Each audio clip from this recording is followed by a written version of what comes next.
Assalamualaikum warahmatullahi wabarakatuh. Balik lagi di channel YouTube Gayak TV. Oke teman-teman semuanya, gimana kabar kalian? Semoga kita semua selalu diberikan kesehatan, rezeki, dan selalu diberikan kelancaran buka puasanya ya. Puasanya mudah-mudahan kita lancar guys. Kita lagi buka puasa nih. Oke, sekarang kita langsung aja. Jangan lupa yang belum subscribe, tolong di subscribe dulu. Sekarang gue posisi lagi di alun-alun ya, seperti biasa ya, gue selalu update, selalu info bahwa alun-alun ini suasana pemandangan hari pertama puasa di Maluku seperti ini ya pemandangannya. Bisa kita lihat di sini juga mulai ramai pedagang dan penjual apa sih namanya, takjil gitu guys, pokoknya itu gitu. Ini di alun-alun seramai guys, seramai guys, ramai pedagang, sepenuh pedagang.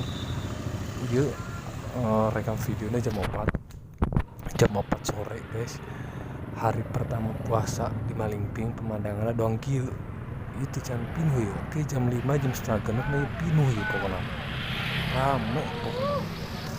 Yuk hari BG jam 4 geus tangis pinuh geus rame geus kieu pemandangan suasana bulan Ramadan guys. Perapatan Malingping, pasar itu jadi doang kieu pemandangan.